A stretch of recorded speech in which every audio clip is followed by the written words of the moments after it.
I could feel the cold steel of the hospital bed beneath me, the sterile smell of antiseptic filling the room. My body ached from the surgery, but it was the pain in my chest that I couldn't shake, the crushing weight of betrayal. The nurses were whispering outside my door, but I barely noticed them. My mind was consumed by the call I had just overheard. Leave her there. Let her die. It's over now. His voice, my husband's voice, echoed in my ears like a slap, each word cutting deeper than the last. I tried to sit up, but my body betrayed me, the strength just not there. The tears I had been holding back threatened to spill over, but I refused to let them fall. After all, wasn't this what I had expected all along? I had been foolish to think that after everything we had been through, after all the years together, he'd still care. I had been the dutiful wife, the one who had stayed by his side when everything else seemed to be falling apart.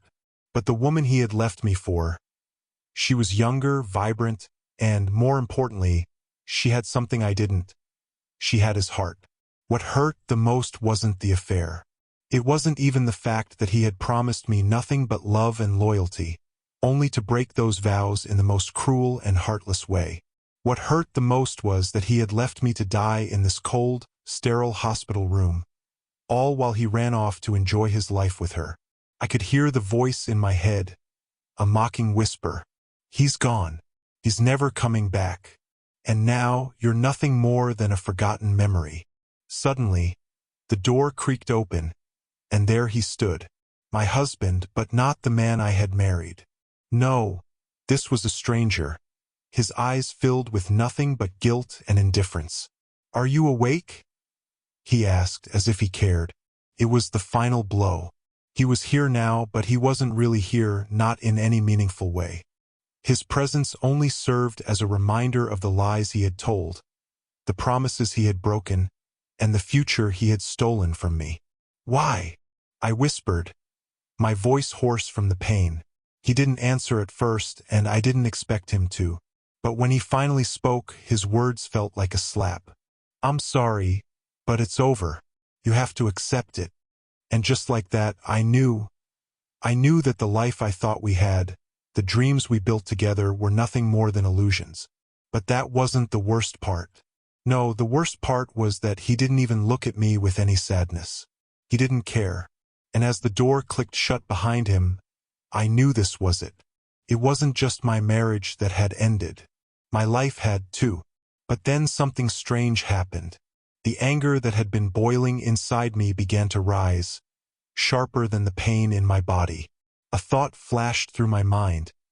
What if I wasn't as powerless as he thought I was? What if, just maybe, I had something he didn't know about? I reached for the envelope on the table beside my bed. My fingers shook as I pulled it open, my eyes falling on the words that would change everything. To my beloved wife, should anything happen to me. I stopped breathing. What was this? I could hardly believe my eyes. The letter went on, detailing the inheritance I had never known about, the fortune that was mine. $1 billion. But the most shocking part was the final sentence, one that made my blood run cold. If anything were to happen to me, this fortune is yours, but not if I die at your husband's hands. I couldn't even wrap my mind around it. How could he have kept this from me all these years? Why had he never mentioned it? And why was he leaving me here to die if he knew about it? As I lay there, trying to comprehend what I had just read, the only thing I could think was, what if this is the reason he left me? What if my husband never intended to let me live long enough to claim my fortune? What would you do if your husband said this to you? Hit like if you've experienced betrayal, and comment below where you're watching from. Make sure you subscribe to this channel for more interesting stories like this. I couldn't stop shaking. The envelope in my hand felt like a weight too heavy to carry. Yet the truth inside it was a burden I could not ignore. $1 billion. $1 billion that could change my life, but also $1 billion that might cost me my life. My mind raced as I struggled to make sense of it all. Was this really real? Did he leave me this fortune on purpose, knowing full well that he had no intention of letting me see a single cent of it? I couldn't focus. I was still in shock from his words. He had left me, abandoned me to die in this sterile room while he ran off to live his life with her. The very same woman he had promised me, was nothing but a fleeting memory. Yet he had left me this fortune. Why? Was it guilt? A final act of mercy? I turned the letter over in my hands, feeling the heavy weight of it as if it were some kind of cruel joke. The words seemed to dance before my eyes, mocking me. Not if I die at your husband's hands. I couldn't stop thinking about that sentence. What did it mean? Why would he say that? It felt like a threat. But how could he have known that the man I had married, the one I had spent years loving, could be capable of something so evil? My thoughts were interrupted by the door opening once again, and my heart skipped a beat. I didn't want to see him. Not now, not ever again. But there he was, standing in the doorway, his face cold, almost unreadable. "You're still alive," he said, his tone far too casual for my liking. I wanted to scream at him, ask him why he had done this to me, but the words caught in my throat. I was too weak, too broken, to confront him in the way I wanted. But deep inside, I was seething. "Why?" I managed to say, my voice barely a whisper. "Why did you leave me here to die?" He stepped closer, his eyes flickering with something that might have been guilt, but it was quickly masked by indifference. "You weren't supposed to survive. I thought you wouldn't make it." It felt like a slap, one that was far worse than any physical pain I had ever known. "But I did survive. I'm still here, and now I know what you've done." His face paled, but only for a moment. He quickly regained his composure, shifting uncomfortably in his shoes. "I'm sorry, but things had to be this way." My heart raced, my mind spinning with questions I didn't know how to ask. "What do you mean? Why would you?" Before I could finish, he turned to leave. "I didn't want to hurt you, but I had no choice. You'll understand soon enough," he muttered, disappearing through the door. And just like that, I was alone again. But this time I was different. I was no longer the woman who had silently accepted the pain, the betrayal. Now I was a woman with power, a woman who knew the truth, a woman who was about to play the game on her own terms. I couldn't help but think back to the fortune. $1 billion. My husband had left me to die in a hospital bed, yet he had given me everything I could ever need. A fortune beyond my wildest dreams. The catch? Not if I die at your husband's hands. I shuddered. Was he planning to finish what he had started? Would he stop at nothing to ensure that I never saw a penny of what was mine? I didn't know the answers, but one thing was clear. This wasn't over. Not by a long shot. I had to get out of here. I had to survive no matter what. What would I do with this fortune? How could I turn the tables and make sure that I wasn't the one left for dead? The days blurred together. My body slowly recovered, but the emotional scars cut deeper than any wound the doctors could treat. Each time I closed my eyes, I saw his face. His cold, indifferent expression, the way he had casually dismissed me in my time of need.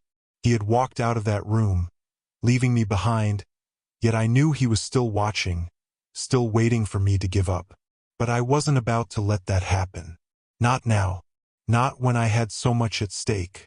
The thought of the fortune, the $1 billion that could change everything, consumed me. I wasn't sure how or why he had left it to me, but one thing was clear. He had made a grave mistake. He had underestimated me. I spent hours in that hospital bed, formulating a plan. I had to get out of here. I had to find a way to secure my future and make sure that the life he thought he could take from me would belong to me and me alone. I wasn't just going to survive this betrayal. I was going to thrive. But the first step was simple. I had to escape. I knew he was watching me, keeping tabs on me through his lawyers, his associates, maybe even the nurses who came to check on me. He thought I was weak, that I wouldn't be able to fight back. But he didn't know what I was capable of. One evening, I feigned exhaustion, pretending to fall asleep while the nurse was attending to me. When she left the room, I quickly reached under my bed and pulled out a small phone I had hidden earlier. A burner phone, purchased with the little money I had managed to keep hidden away. I typed a quick message to an old friend, someone who had been with me through thick and thin, someone I trusted more than anyone else in the world. I need your help. It's urgent. I'm in the hospital. The response was almost instant. I'm on my way. Don't worry. I've got your back. I exhaled in relief. I knew I couldn't trust anyone else, not even my own family. But this friend, they had always been there when I needed them most. I needed to be out of here, out of his reach, before it was too late.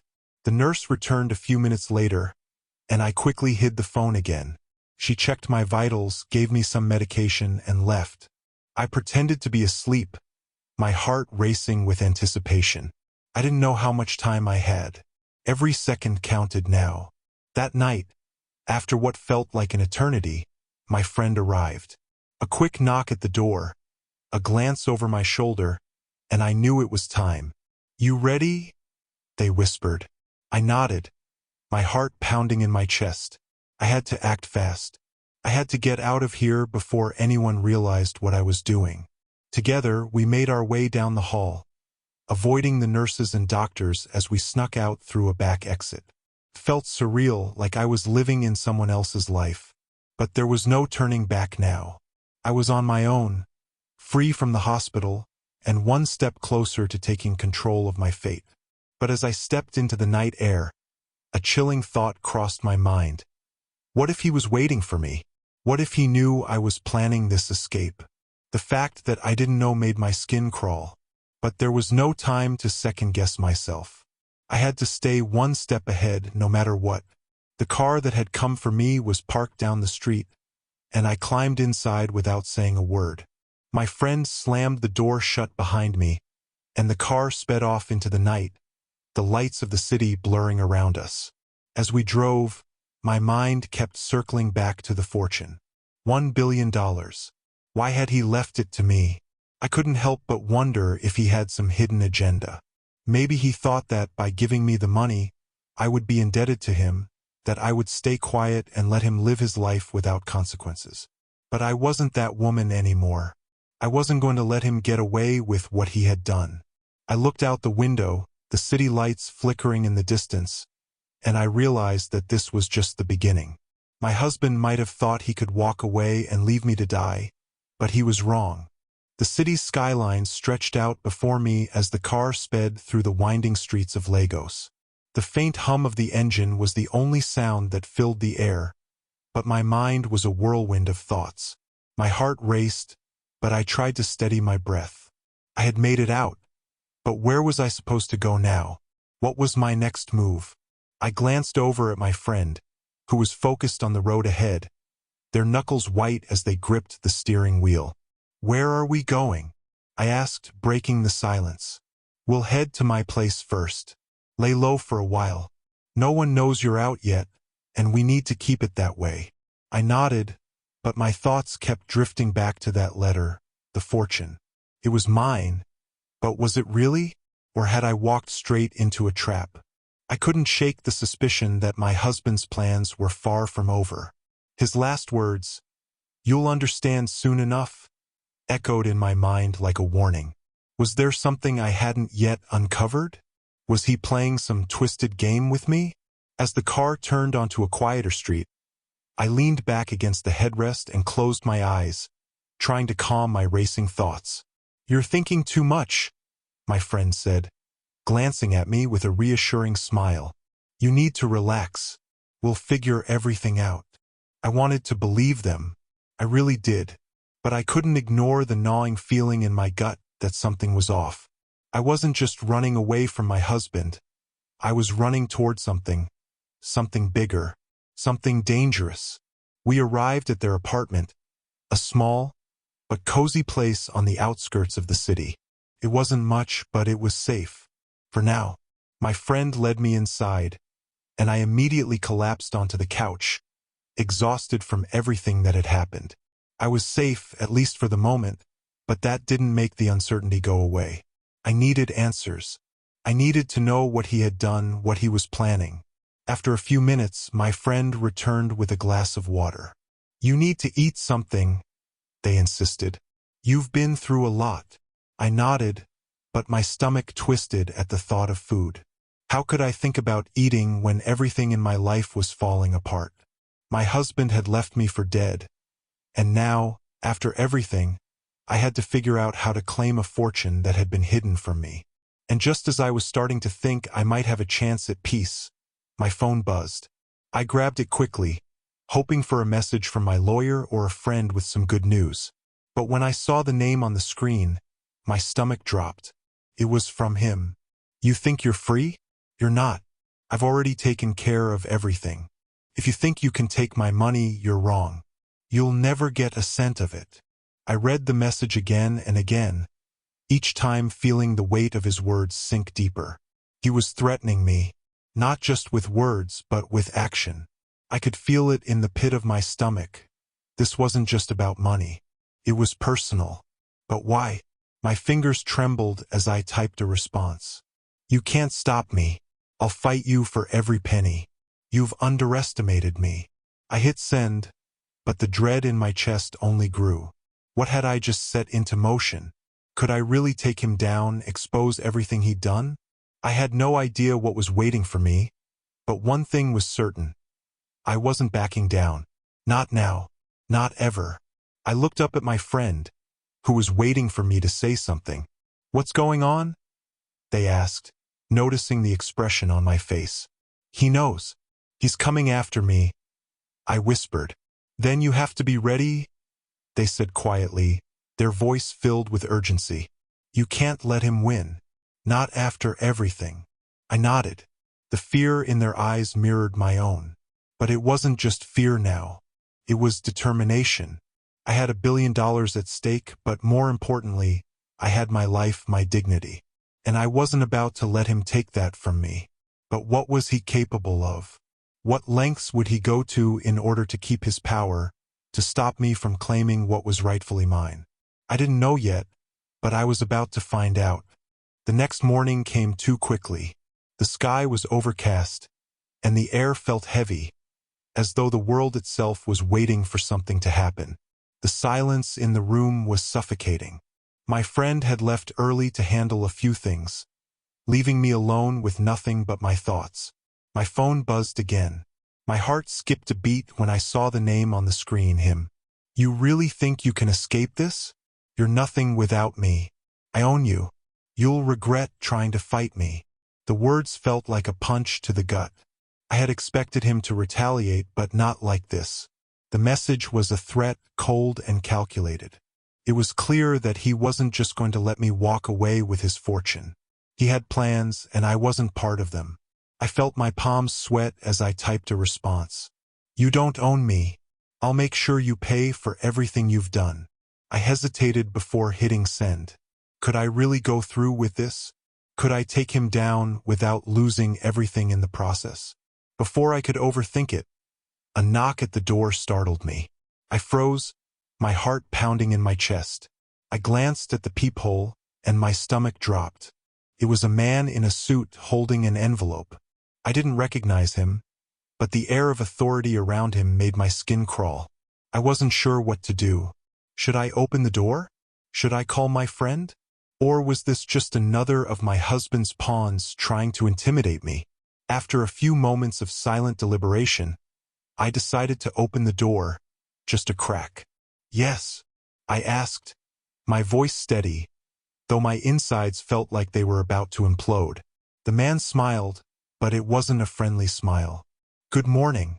I'm here on behalf of Mr. Daniels." He said my husband's name with such coldness, it sent a chill down my spine. "I have some papers that require your immediate attention. You're going to want to read them."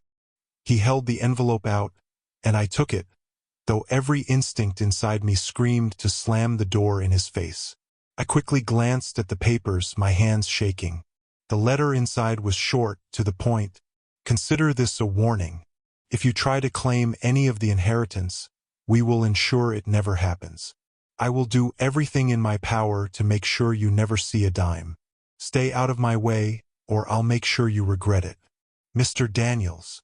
My blood ran cold. This wasn't just about money anymore. This was about power. He wanted to control me, break me down, and make me feel like nothing. I closed the letter slowly, taking a deep breath. I could feel my heart pounding in my ears, but I wasn't about to let this scare me. This was exactly what he wanted, to see me crumble. But I wasn't going to give him that satisfaction. The man stood there, still watching me. "You've been warned," he said, his voice low and menacing. "Don't make things worse for yourself." Without another word, he turned and walked away. I stood there for a long time, the envelope heavy in my hand, the weight of his words pressing down on me. Was this his last attempt to scare me? Or was there something more coming? I couldn't shake the feeling that this wasn't over. Suddenly, my phone buzzed again. My fingers trembled as I picked it up. "I hope you enjoyed that little visit. But it's only the beginning. I'm going to make sure you never get what's mine." He was relentless, but so was I. I threw the envelope onto the table and grabbed my phone. I wasn't going to let him win. I wasn't going to cower in fear. He might have money, but I had something he didn't: determination. I stood up and paced the room, trying to steady my thoughts. He had his people, his resources, but I had one thing that could change everything: knowledge. I had to find a way to use the fortune. I had to make him pay for every lie, every betrayal. I wasn't going to let him take my future from me. Not without a fight. I could feel my heart hammering in my chest as I sat there, staring at my phone. My mind was a blur of thoughts, but one thing stood out clearly. I couldn't let him win. Not after everything. Not after he had left me for dead and tried to strip me of everything I was owed. The envelope from his lawyer sat on the table, a stark reminder that he wasn't just trying to hurt me emotionally. No, he was willing to go as far as using the full weight of his power to make sure I didn't get a single penny of that billion-dollar fortune. But I wasn't going to back down. Not now. I picked up the phone and sent a quick text to my friend. "We need to move faster. He's stepping up his game." The response came quickly. "I'm on it. Don't worry, we've got this." But even as I typed, I felt that gnawing feeling in the pit of my stomach. What had I gotten myself into? What if this wasn't just a legal battle? What if my husband had more up his sleeve than I could even imagine? I couldn't shake the thought that maybe, just maybe, there was something darker behind all of this. I glanced at the time. It was nearing evening. I had been thinking for hours, trying to come up with a plan, but all I could see was his face. His smug, arrogant face when he had left me in that hospital. The way he had abandoned me, expecting me to just fade away.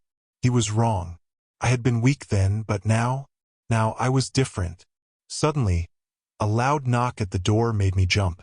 My heart skipped a beat, and I held my breath, every nerve in my body on high alert. Who could it be? Was it him? Or was it someone else from his camp? I rose cautiously and walked over to the door, peering through the peephole. I didn't recognize the man standing outside. He was tall, well-dressed, with a serious expression on his face. He looked professional, but there was something unsettling about him. I hesitated, my hand hovering over the door handle. But then, I took a deep breath and opened it. "Can I help you?" I asked, my voice steady, though my pulse was racing. The man gave me a curt nod.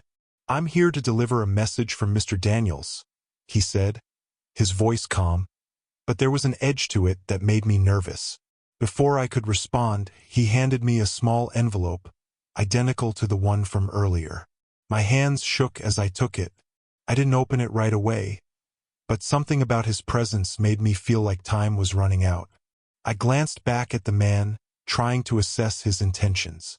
He didn't move, didn't speak, just waited. "Thank you," I said, closing the door as quickly as I could. My mind was racing. What was going on? Why was he sending another message so soon? I tore open the envelope with trembling fingers. Inside, there was a note, simple but menacing. "You've been warned. Stay out of my way or I will make sure you disappear. I don't care how much money you think you're entitled to. If you come near me again, it will be the last thing you do. I dropped the note, my heart thudding in my chest. The words hit me like a ton of bricks. This wasn't just a warning, this was a threat. And it was serious. I felt the blood drain from my face. My mind raced. Could he really have people watching me? Could he make me disappear? I couldn't let fear control me. I couldn't let him intimidate me into submission. But the more I thought about it, the more I realized that I wasn't in this alone. I had my friend. I had my resolve.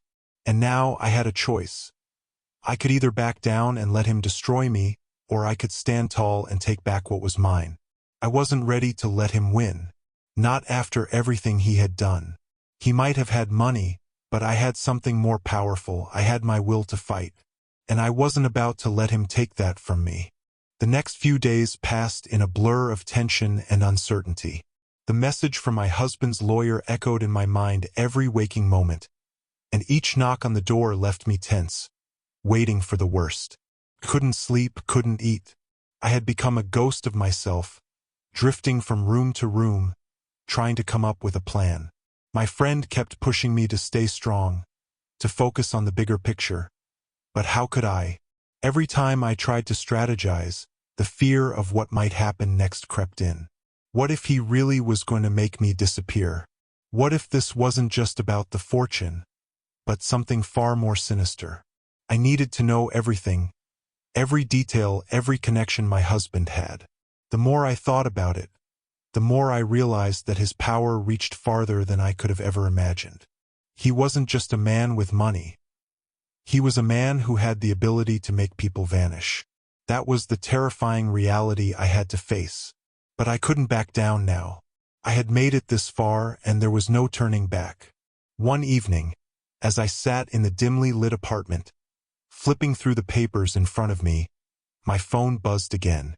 My heart skipped a beat as I saw the name on the screen. It was him. I stared at the message, my hands shaking. He had sent me another text, and this one was worse than the last. "You're still alive? I'm impressed. But not for long. If you think you're going to get away with this, you're sadly mistaken. I've already set things in motion. You're not as untouchable as you think." My blood ran cold. What did he mean by that? What had he set in motion? The text sent a chill down my spine. Couldn't ignore it. I needed to figure out what was happening. But how? Suddenly, an idea came to me. I remembered the lawyer, the one who had delivered the last message. Maybe, just maybe, he knew something more. Maybe he could be the key to understanding my husband's plan. I grabbed my phone and dialed my friend. They picked up on the second ring. "Hello?" they asked. "I need you to do something for me," I said, my voice low but urgent. "I need you to find out everything you can about my husband's lawyer. I need to know who he's working for, who he's connected to." There was a pause on the other end of the line. "Are you sure about this? It's risky, you know that." "I don't care," I snapped. "I have to know what's going on. He's got too much power, and I can't afford to make any more mistakes." My friend sighed. "I'll do what I can, but be careful. You don't know who you're dealing with." "I know," I said, my voice barely above a whisper. "But I don't have a choice." We ended the call, and I sat back in the chair, staring at the phone in my hand. I couldn't sit still. I had to do something. I had to take control. But how? The answer came to me in a flash. I had to go to the lawyer's office. I had to confront him. I needed to see if I could get any answers straight from the source. I grabbed my coat and rushed out of the apartment, my pulse racing. I didn't have much time, and I knew this could be a huge risk, but it was the only lead I had. The lawyer's office wasn't far, a sleek building in the heart of the city. I walked in, my heart pounding in my chest, and approached the receptionist. "I need to speak with Mr. Daniel's lawyer," I said, my voice firm. The receptionist glanced at me, then back at her computer. "Do you have an appointment?" "No," I said, "but it's urgent. I'm his wife, and I need to speak with him now." She raised an eyebrow but didn't argue. "I'll see if he's available," I sat down, my mind racing with possibilities. What would I say when I saw him? How would I get the truth? I didn't know, but I was running out of time. Minutes later, the receptionist returned with a smile. "Mr. Jacobs will see you now. Right this way." I stood up, my legs trembling slightly, and followed her down the hall. When the door to his office opened, I was greeted by a man in his late 40s, wearing an expensive suit and a cold smile. "You must be Mrs. Daniels," he said, standing up from behind his desk. "What can I do for you?" I held my ground. "I need to know everything. Why is my husband doing this to me? What is he planning?" Mr. Jacobs' smile didn't waver. "I'm afraid that's not information I can share." "Then you'll regret it," I said, my voice steely. "You're involved in this. I'm going to make sure everyone knows what's really going on." His expression faltered for a split second, but it was enough. I could see it in his eyes. He knew more than he was letting on. Just then, my phone buzzed again. I glanced down at the screen. It was a message from my friend. "I found something. Meet me. It's urgent." I felt the blood drain from my face. What had they discovered? What was going on? I looked at Mr. Jacobs, and for the first time, I saw fear flicker behind his cold exterior. "I'll be in touch," I said, turning on my heel and walking out of the office. This was far from over. My husband might think he had the upper hand, but I was just getting started. If you were in my shoes, would you have confronted the lawyer? What lengths would you go to for justice? Let me know in the comments below, and don't forget to hit like and subscribe for the next chapter. The plot is thickening, and you don't want to miss what happens next. I stepped out of the lawyer's office, my mind racing with the weight of the conversation that had just unfolded. The look of fear in Mr. Jacobs' eyes had said more than any words ever could. He knew something critical, but before I could even begin to process it, I had to meet with my friend. They had found something, and I had a feeling it was something I desperately needed to know. I made my way through the bustling streets of Lagos, the noise of the city pounding in my ears as I tried to focus on the task at hand. Every step felt like a step closer to the truth, but the closer I got, the more my stomach churned. What had my husband really been hiding? And why had he gone to such lengths to keep me in the dark? When I finally arrived at the meeting spot, a small cafe tucked away on a side street, my friend was waiting outside, their expression tense. As soon as they saw me, they motioned for me to come over quickly. "Have you heard from him again?" they asked, looking over their shoulder nervously. I nodded. "Yeah, he's not backing down. He's sending more threats. But I saw something in Jacob's eyes today. I think he knows more than he's letting on." "That's not the worst of it," my friends said, lowering their voice. "I found something that might change everything. You need to see this." They handed me a folder, its contents a mystery wrapped in the kind of secrecy that made my pulse race. As I opened it, I found several pieces of paper, documents, notes, and photos. At first, it didn't make sense, but then I saw it. A series of transactions all signed off by my husband, huge sums of money all sent to offshore accounts. I froze, my fingers trembling as I looked over the evidence. This is money laundering," I whispered. My friend nodded. "I dug deeper and I found links between your husband and some very dangerous people. This isn't just about money anymore. This is something much bigger. Your husband is involved with organized crime." I felt the ground shift beneath me. The life I had known, the man I had married, it was all a lie. He hadn't just betrayed me emotionally. He had built an empire on lies and corruption. "No," I whispered. "He wouldn't. Not my husband." My friend gave me a hard look. "You need to open your eyes. It's all right here. He's been laundering money for years, and now he's using you as a pawn. Those threats, they're not just about the fortune. He's trying to scare you into staying quiet. If you take him down, you could bring down his entire operation." I felt dizzy. This wasn't just about me anymore. This wasn't just about a broken marriage. This was about justice and about stopping him before he did any more damage. "What do we do now?" I asked, my voice trembling with fear and resolve. "We need to go to the authorities. But you can't trust anyone right now. Not with what you're dealing with. You've got to stay under the radar until we figure out the next move." As the weight of the situation sank in, I realized just how deep I was in. My husband hadn't just been a man who betrayed me for another woman. He had been a criminal, a man willing to do whatever it took to protect his empire. Couldn't back down. Not now. Not when I had the truth in my hands. "I'm not going down without a fight," I said, my voice steely with determination. My friend gave me a cautious nod. "Then let's make sure you don't." But as we turned to leave, a thought struck me. How many people had he silenced before? How far was he willing to go to stop me? The more I thought about it, the more my blood ran cold. If I exposed him, it would tear apart everything he had built, and he would stop at nothing to make sure that didn't happen. Just then, my phone buzzed. A text message. From him. "I see you're getting closer, but it's too late. You'll never take me down. Not when I have everything under control. Not when you're already too deep." I could feel my heart pounding in my chest. He knew. He had been watching me all along. I looked up at my friend, my fear now replaced with pure, unyielding rage. "He's not going to get away with this," I said, my voice steady and cold. "Not now. Not ever. What would you do if you were in my shoes with this kind of evidence in your hands? Would you go straight to the authorities, or would you take matters into your own hands? Let me know in the comments below, and be sure to hit like and subscribe, because the stakes are getting higher, and the endgame is near. The world around me felt like it was closing in.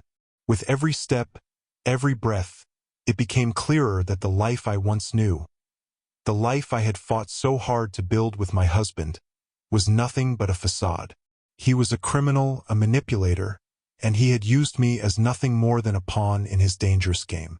Now, with the evidence in my hands, I realized just how deep I had fallen into his web.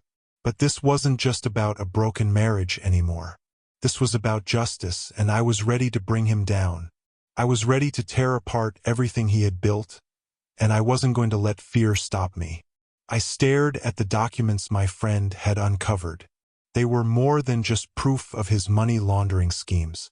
They were a roadmap, a blueprint of his criminal empire. If I could connect the dots, if I could expose everything, I could bring him to his knees.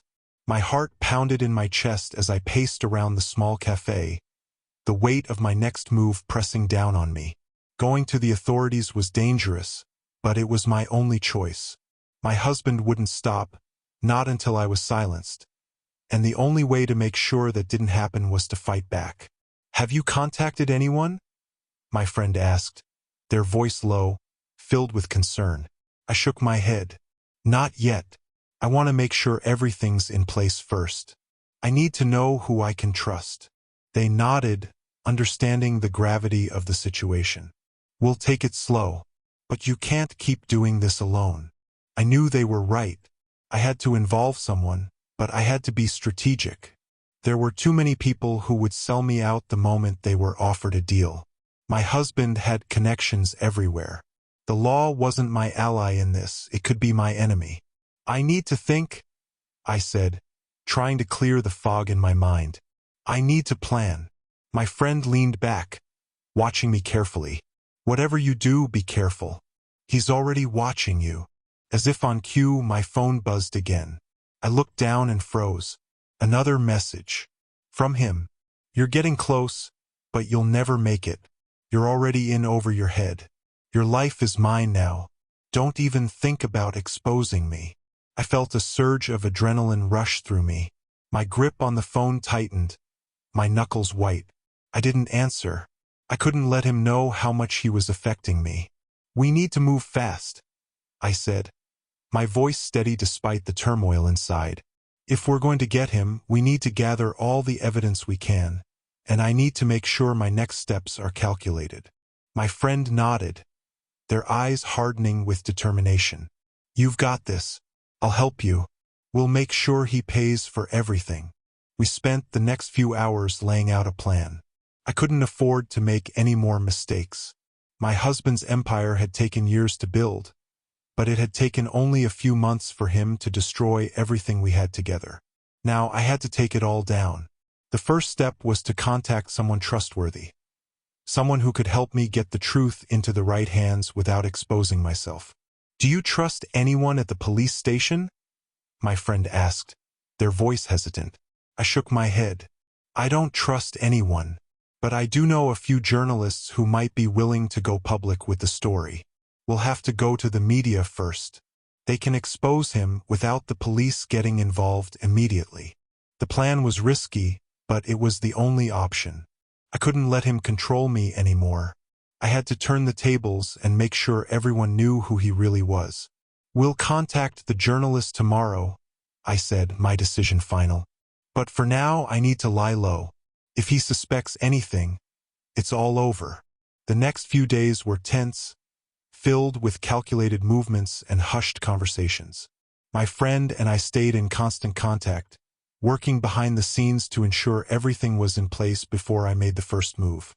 But the tension in the air was palpable. Every time I picked up my phone, every knock at the door, I feared it would be him. I couldn't stop looking over my shoulder, wondering if he was already planning his next move. Then it happened. The call I had been waiting for. "Are you ready?" my friend asked, their voice tight with excitement. I exhaled slowly, my heart pounding. "Yes, let's do this." The plan was in motion. The pieces were falling into place. But the question lingered. Was I ready for what came next? The first few days after we set the plan in motion felt like an eternity.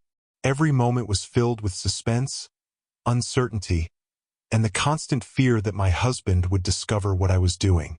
I couldn't sleep, couldn't eat properly. My entire body was on edge, waiting for the other shoe to drop. But as the days passed, I realized I had made a crucial mistake. I was too focused on him. I had been so consumed by the idea of taking him down, of exposing everything he had done, that I hadn't considered how deep his influence really went. He had built an empire, and empires don't fall easily. The journalist I'd contacted, someone who had worked with me in the past, was still gathering information. But as we exchanged a few more details, I started to feel the pressure mounting. Every call, every message seemed like a trap, a ploy to get me to slip up. Couldn't let him win. One evening, as I sat in the dimly lit apartment, I received another message. I didn't need to check the name to know who it was from. His words had a way of sinking into me, curling around my spine like a snake, making my blood run cold. "You've made a mistake. I'll make sure it's your last one." The message was chilling, but I wasn't about to let him see me falter. He didn't know what I was capable of. No one did. I clenched my fists, the anger inside me boiling over. I was done being afraid. I had been afraid for too long. Now it was time to turn the tables. The plan was clear in my mind, more clear than it had ever been. I had everything I needed, the evidence, the contacts, the resources. What I didn't have was the fear that had once paralyzed me. And that was the only thing that could stop me now. But as I reached for the phone, ready to take the next step in exposing him, my doorbell rang. My heart skipped a beat. Who could it be? Another threat? A sign that he had finally caught up to me? I moved cautiously to the door, peering through the peephole. My blood ran cold when I saw who it was. It was the last person I expected to see. My husband's lawyer, Mr. Jacobs. I opened the door, trying to mask the fear in my eyes. "What are you doing here?" I demanded, my voice steady, though I could feel the tension tightening in my chest. "I'm here to give you one last chance," he said, his tone clipped. "Walk away and this all ends. Your husband is a very powerful man. You can't win this fight." I shook my head. "It's too late for that. He's already lost." Mr. Jacobs didn't flinch. "You don't understand what you're up against. You're playing a game you can't win." I stood my ground. "I'm not scared of him anymore. He studied me for a moment, his eyes narrowing. I don't want to see you get hurt, but if you continue down this path, there will be no turning back. I could see it in his eyes. A mixture of pity and something else, something darker. He wasn't just trying to warn me. He was trying to manipulate me just like my husband had. But I wasn't going to fall for it. Not this time. Tell him I'm coming for him, I said, my voice low and fierce. And this time, I'm not backing down. Mr. Jacobs didn't say a word. He just turned and walked away, his steps heavy, as if he knew exactly what I was capable of. I watched him leave, my heart pounding in my chest. I didn't know what came next, but one thing was certain. I was in this to win it. And no one, not my husband, not his lawyer, could stop me. I took a deep breath, steadying myself. The plan was in motion, and nothing would stop me now. The walls of the city seemed to close in around me as I made my way through the familiar streets. Everything felt different now, sharper, colder. Each step I took was a reminder that I was on the brink of something irreversible. There was no turning back. Not now. Not when everything I had fought for was within my grasp. I had contacted the journalist again. This time I gave them everything. The evidence. The names. The numbers. Everything I had collected. Every ounce of information I had risked my life to gather. It was all about to come to light. But as I waited for the news to spread, I couldn't shake the feeling that my husband's eyes were on me. I knew he had eyes everywhere, watching, waiting for me to slip, and I was playing a dangerous game. The messages from him had stopped, but the silence was even more unsettling. The calm before the storm. I reached the place where I'd arranged to meet the journalist, a secluded cafe on the edge of town, the kind of place that could easily be overlooked, where conversations could be kept quiet. I didn't trust anyone, not fully, but this was my best shot. The last chance to take him down. As I entered, I scanned the room. My eyes found the journalist sitting in the back corner, their eyes trained on me. When they saw me approach, they stood and motioned for me to sit. "Everything is set," they said, their voice steady but with an edge of excitement. "We've got the story. It'll hit the press tomorrow.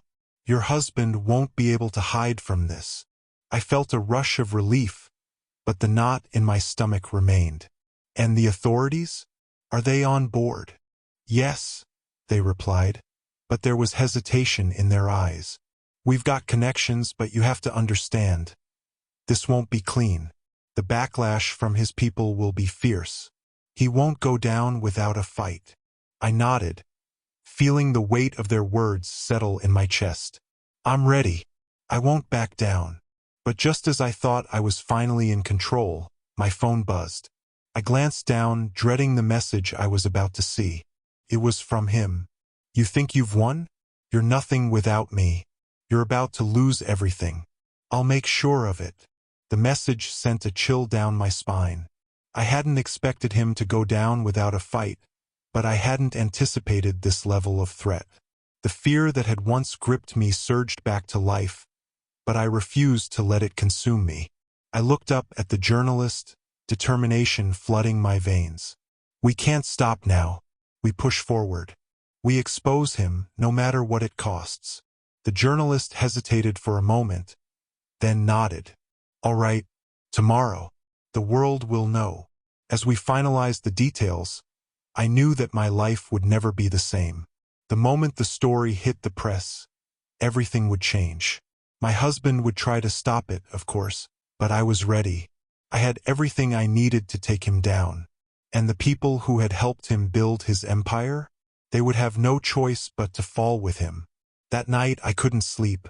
Every noise, every creak of the floorboards, made my heart race. I knew he was out there, somewhere waiting. The calm before the storm was over. The battle was about to begin. I glanced out the window, watching the city lights flicker in the distance. For the first time in a long time, I felt a sense of peace. I wasn't running anymore. I wasn't hiding. I was fighting, and no one could take that away from me. Tomorrow my world would change. And I would make sure that when the dust settled, it was my husband who would lose everything, not me. The morning arrived with a sense of finality. The weight of everything I had done, every choice, every risk, was now hanging on the edge of a knife. Today, the truth would be exposed. Today, my husband's empire, built on lies, manipulation, and corruption, would come crashing down.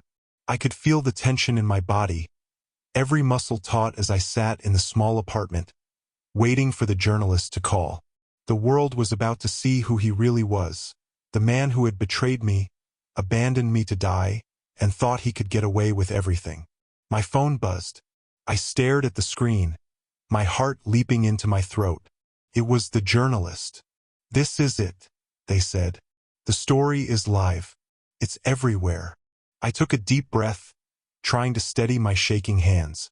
The world was about to change. The phone rang again, but this time it wasn't the journalist. It was an unknown number. My stomach flipped. I answered, my voice steady despite the panic surging inside me. "Hello." A cold, familiar voice came through the line. "I told you," my husband's voice sneered. "You think you've won? You haven't seen the last of me." I felt my blood run cold, but I didn't flinch. "It's over," I said, my voice unwavering. "You're done." There was a long pause, and I could hear the crackle of static on the other end of the line. Then his voice came through again, colder than ever. "You think you've exposed me? You think anyone cares about your pathetic little story? They don't. The damage is already done. I'll make sure you regret this. You've made your last mistake." The phone went dead. I stood there, frozen for a moment, the silence in the room deafening. It didn't matter. He could threaten me all he wanted. The story was already out. The world knew the truth. And now there was no going back for him. I grabbed my coat and left the apartment, walking briskly through the streets, my heart hammering in my chest. The city felt different now. It felt like the calm after a storm. People were still going about their lives, oblivious to the firestorm that had just erupted. But not for long. As I reached the cafe where I had met the journalist, I saw a group of people huddled around their phones, eyes wide in shock. I knew what they were reading. The article was everywhere. The journalist was waiting for me inside, a grim look on their face. "It's done," they said quietly. "The world knows." I nodded. "And now we wait." We didn't speak for a few minutes. I could see the relief in their eyes, but there was something more, something darker, something that said the war was far from over. Just then, my phone buzzed again. I looked down, my heart skipping a beat. It was from an unknown number. I hesitated, then answered. "Are you sure about this?" A voice asked, one I didn't recognize. "Do you know what you've just set into motion?" I didn't need to ask who it was. "Who is this?" I demanded. "You've exposed him, but you don't know the whole story. You think this is the end, but trust me, it's just the beginning. You've just unleashed a storm that you won't survive." I felt the blood drain from my face, my mind racing. Who was this? What did they know? The line went dead before I could respond. I put the phone down, the reality of what I had done settling in. The article had gone viral. It was everywhere. The truth was out. But there was more to this than just my husband's fall. There were people who would stop at nothing to protect him, people I didn't even know. And now I had put a target on my back. I looked up at the journalist. "What happens now?" "We wait," they said, their voice low. "We watch as everything unravels. But don't think this is over. It's just the beginning." I didn't know what the future held. I didn't know what lengths my husband would go to protect his empire. But one thing was certain, I had changed the course of everything. No longer was I a victim in this story. No longer was I the one left for dead. I had fought back, and I had won. But as the days passed, the questions remained. What had I truly unleashed? Was my victory only temporary? Or was it the beginning of something even more dangerous? I didn't know, but I was ready. Whatever came next, I would face it head on. I wasn't running anymore. Thank you for being part of this journey. Don't forget to like, share, and subscribe, because the story doesn't end here. There's always more to uncover.